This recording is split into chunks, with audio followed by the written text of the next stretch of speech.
What's going on, everybody, and welcome back to another video. We're back at another Winnipeg Jets season. 25-26 has arrived, and we got some things to talk about this week, and we're going to be starting off with the Kyle Connor situation. Obviously, Kyle Connor is on the last year of his deal and will need a new contract before next season if he is to remain a Winnipeg Jet. And, you know, it was pretty radio silence over the summer with Connor's contract, as it was for a lot of things. It was a very boring off-season, and that kind of, worried me with the lack of information that was coming out. Some reports came out that, Connor was going to keep all options open, as I would expect he would. But it kind of scared me a little bit because it made me think, okay, well, he's open to leaving. And, it's not to say he isn't, but it seems like his preference right now is to certainly stay in Winnipeg.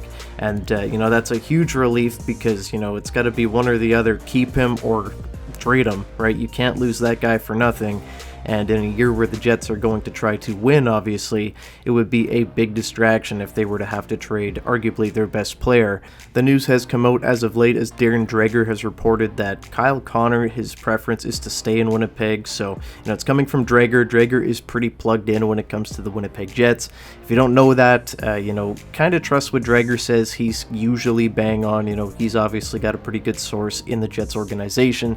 Jets keep things pretty quiet. You don't even see Elliot Friedman usually have a pretty good grasp on the Jets. He might speculate a few things and read the tea leaves, but he's never really getting a hold like Dreger is. So Dreger reporting that Connor could be looking at in and around the Mikko Rantanen, Mitch Marner deal. That's a $12 million deal, right, over the 8 years. That could certainly happen. One thing that Friedman and a league executive said, though, was that don't be surprised if Kyle Connor is the league's highest paid winger. Right now, the two highest paid were the guys that I just talked about, Rantanen and Marner. They are the two highest paid wingers in the NHL.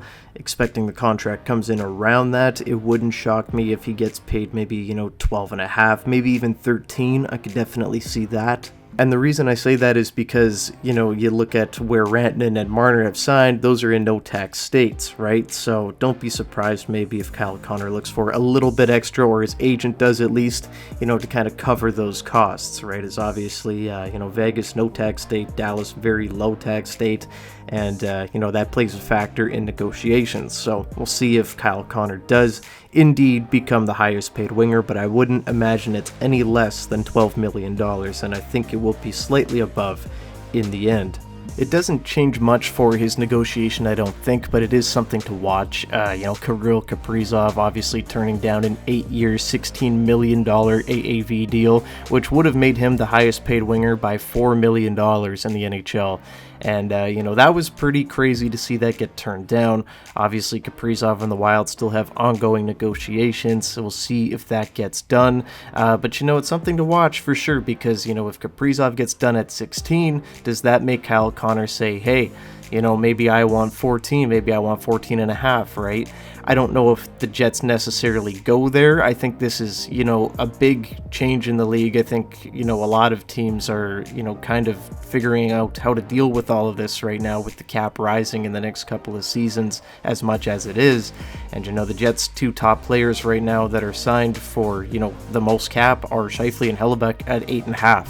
And there goes Kyle Connor zooming by them, right, with, what's projected to be between, 12 and $13 million here in the future. So it's just crazy how fast this has all happened. And, it's a big change in the NHL, but it's one that, is going on right now. The Scheifele and Hellebuck deals right now look like absolute steals, right? They're milking that out. Even if these guys regress, 8.5, that's not going to be too much money in a couple of years here in the NHL. So it's just crazy how this is all going down, but something to watch with the Kaprizov situation. I don't necessarily think it changes too much in Connor's case. I think that, 13 probably the max for him, but we'll see, right? Something to watch. I don't necessarily think this is, going to happen, but if Kyle Connor does end up saying, hey, you know what, we can't come to an agreement, if something does fall apart, the Jets really don't have a choice but to move him mid-season. It'd be kind of like the Rantanen situation. I talked a little bit about this, early on in the summer. If he didn't want to re-sign, I wasn't really sure what was going on at that time. Everything was pretty radio silent, but it does kind of seem like at this point his preference would be to stay. I still think it gets done, but if it doesn't, Jets are going to have to make a pretty big decision here. They can't use him as a one-year UFA self-rental. They did that with Nikolai Ehlers. I know they tried to move him last summer. That's been confirmed. The Jets tried to trade Ehlers for Martin Necas, but he would not sign long-term, so the deal fell apart, and the Jets ended up keeping Ehlers as a one-year rental. Doesn't kind of seem like, Connor's going anywhere. Doesn't seem like there's been any reports of the Jets putting his name out there. Seems like everything is going to get done, so that's really nice to see. I really do expect this deal to get done. I wouldn't shock me if it's done before the regular season. I believe the last contract that Kyle Connor signed was, right before the regular season started as well, so, wouldn't be too much of a shock if, we get to where we are right before the regular season and the two sides just decide to agree. I don't see this one being prolonged. It seems like everything is good. Everybody's happy. It seems like Kyle Connor's going to be here for a while. And if it is between, 12 and 13 million, yeah, that's a lot of money right now. In a few years, truthfully, down the line, that deal might not really hurt the Jets whatsoever. You see these long-term deals for a lot of players and, they age and aren't worth that money anymore. But with how much this cap is going up in the next couple of years, I don't know if this really necessarily hurts the Jets long-term either, and I don't think it's a bad investment. Obviously, you're not seeing a lot of younger players right now signing long-term deals. Cole Perfetti, one of them, because they don't want to miss that cap boom, right? They want to cash in. Right now, if the Jets can cash in on Kyle Connor, that'd be great, right?